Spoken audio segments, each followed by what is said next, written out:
Enseignantes, élèves francophones et francophiles, salut et bienvenue à la revue de la leçon 41 de l'école du dimanche des adultes.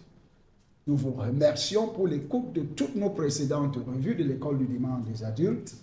Aidez-nous à toucher plus d'enseignants et d'élèves en cette nouvelle année 2023-2024 de l'école du dimanche de l'Église chrétienne rachetée de Dieu.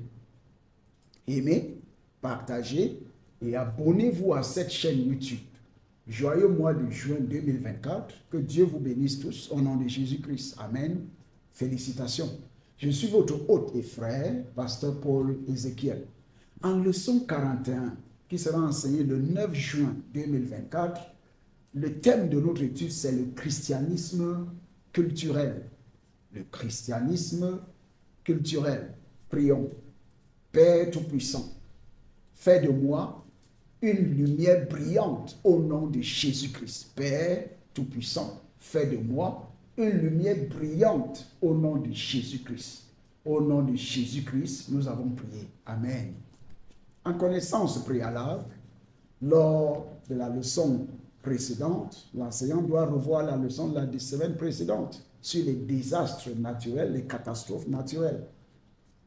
La leçon d'aujourd'hui en ouverture dans le passage biblique qui se trouve dans le livre de Matthieu 7, 21 à 23. Matthieu 7, 21 à 23, la Bible dit: ceux qui me disent Seigneur, Seigneur, n'entreront pas tous dans le royaume des cieux, mais celui-là seul qui fait la volonté de mon Père qui est dans les cieux.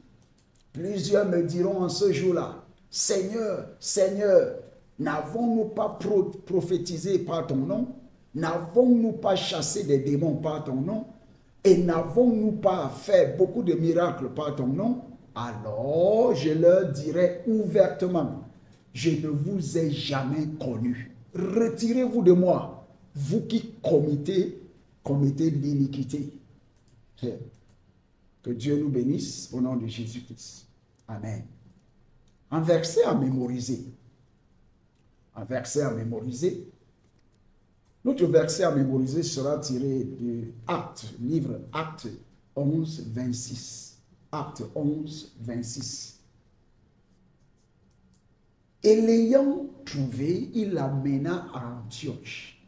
Pendant toute une année, ils se réunirent aux assemblées de l'Église et ils enseignèrent beaucoup de personnes. Ce fut à Antioche que pour la première fois, les disciples furent appelés chrétiens. Acte 11, 26. Acte 11, 26. Et comme j'ai l'habitude de vous le dire, la clé de la maîtrise dans tout ce que vous faites dans la vie se trouve dans la répétition.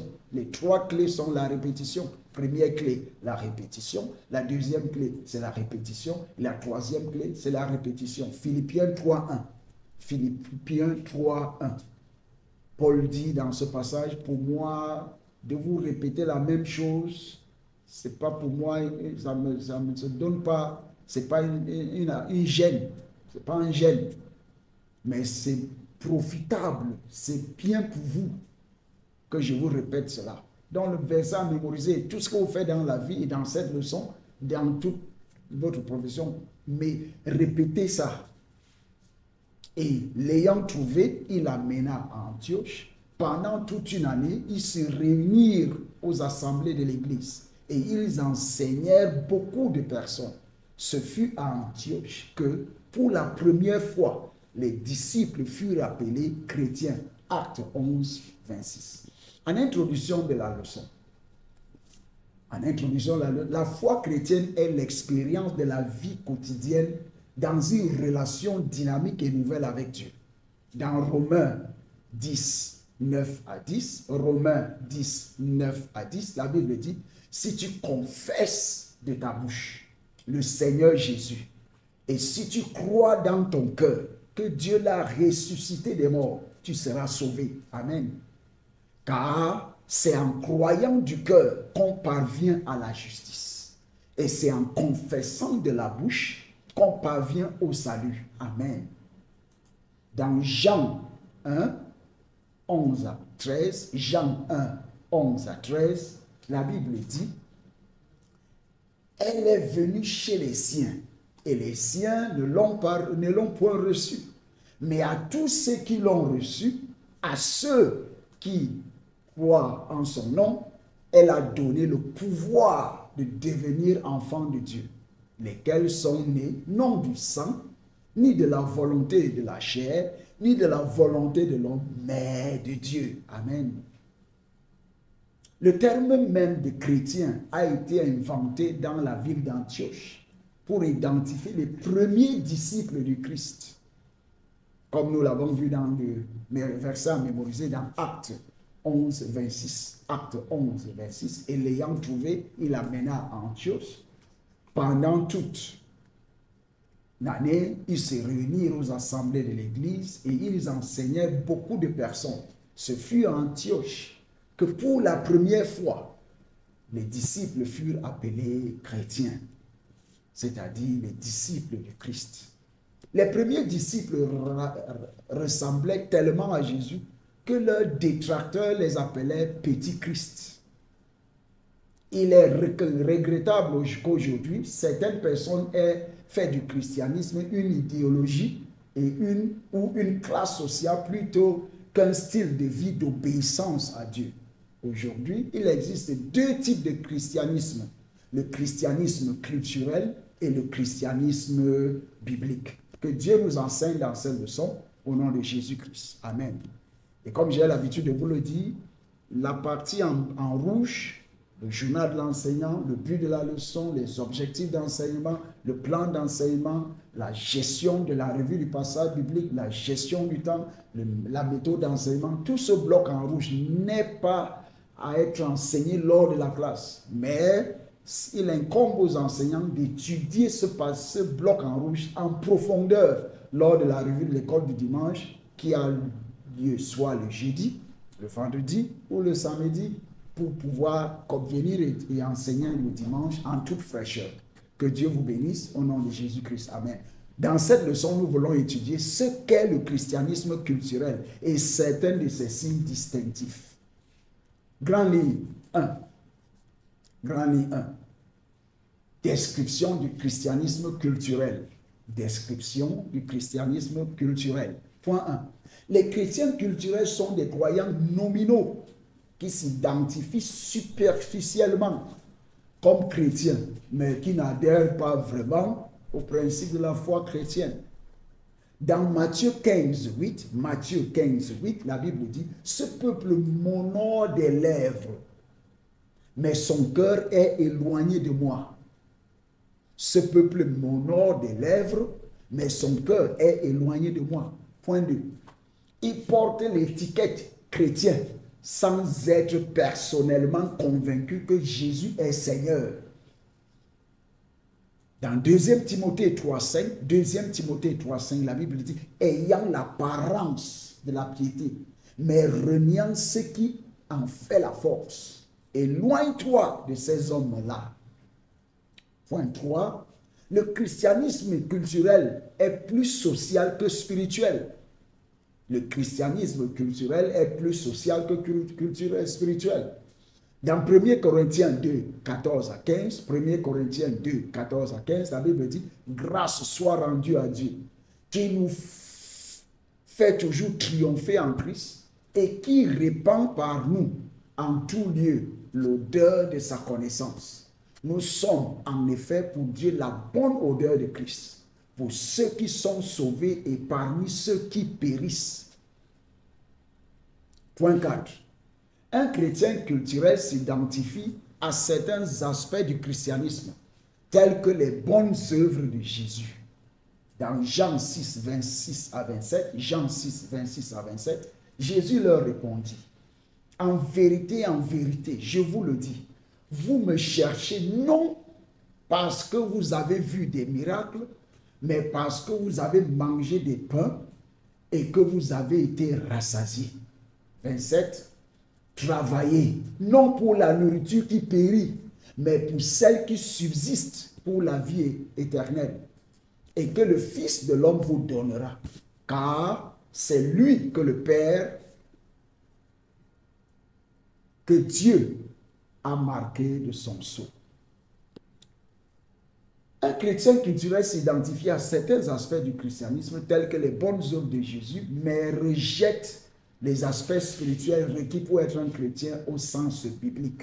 Dans Romains 8.5, la Bible dit « Ceux, en effet, qui vivent selon la chair, s'affectionnent aux choses de la chair, tandis que ceux qui vivent selon l'esprit s'affectionnent aux choses de l'esprit. » Point 5. Certaines personnes se considèrent comme chrétiennes en raison de leurs antécédents familiaux, de leur nom, de leur don de charité, de leur lieu de résidence, de leur nom ou titre chrétien, de leur fréquentation de l'église ou de leur environnement social. Point 6. D'autres s'identifient comme chrétiens pour déclarer leur appartenance religieuse. Point 7. Le christianisme culturel n'est pas le vrai christianisme. Le christianisme culturel n'existait pas à l'époque de l'église primitive. Activité de classe 1. Activité de classe 1. Les élèves doivent faire la différence entre les vrais chrétiens et les chrétiens culturels. Les élèves doivent faire la différence entre les vrais chrétiens et les chrétiens culturels. Grand ligne 2. Marque d'identification. Marque d'identification. Voici quelques marques d'identification des chrétiens culturels. Ils nient l'inspiration de l'écriture ou de certaines parties de l'écriture. 2 Timothée 3,16. 2 Timothée 3,16. Toute écriture est inspirée de Dieu et utile pour enseigner, pour convaincre, pour corriger, pour instruire dans la justice. 2 Pierre 1,21. 2 Pierre 1,21. Car ce n'est pas par une volonté d'homme qu'une prophétie a jamais été apportée, mais c'est poussé par le Saint-Esprit que des hommes ont parlé de la part de Dieu. Point 2. Ils ignorent ou minimisent la vraie repentance comme premier pas vers la connaissance de Dieu.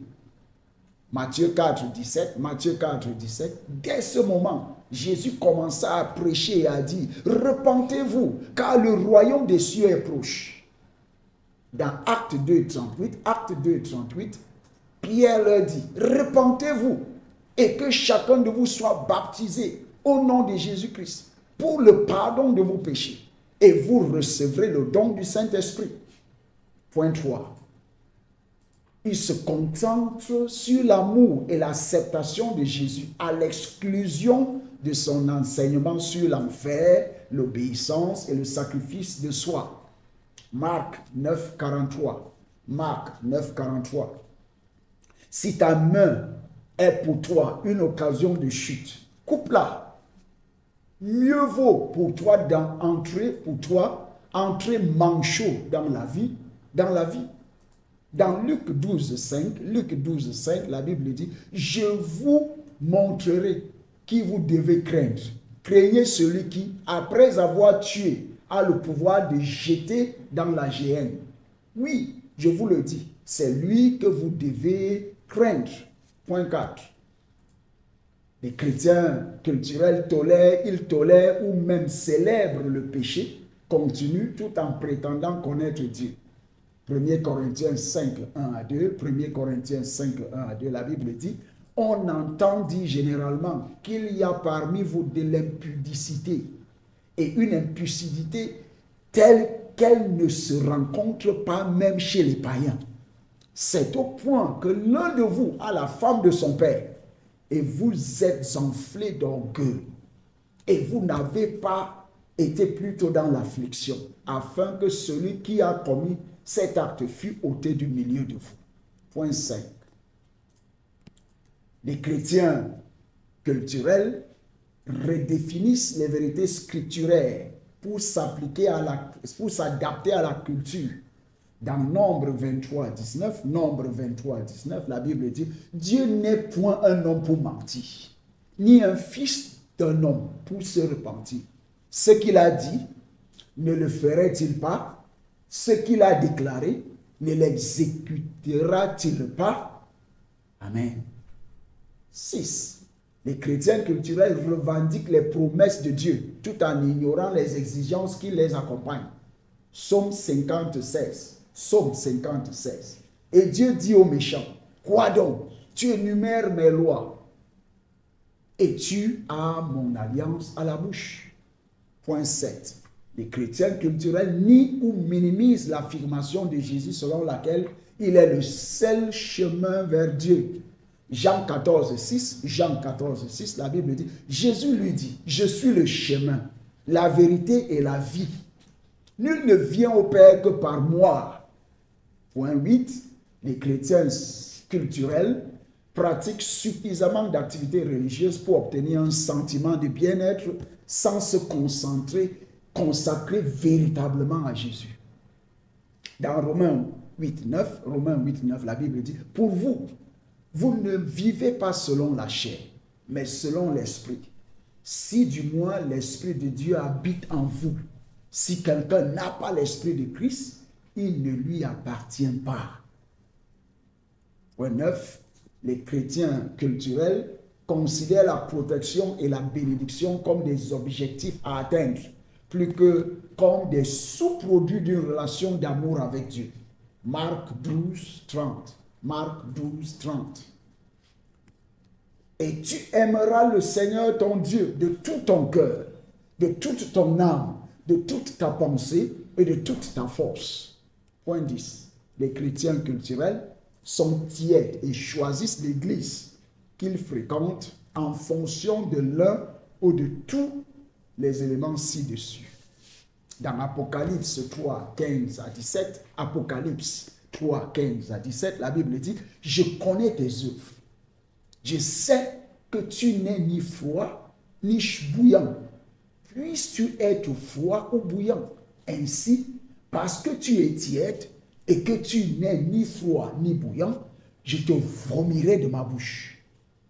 Parce que tu as dit, parce que tu dis, je suis riche, je me suis enrichi et je n'ai besoin de rien.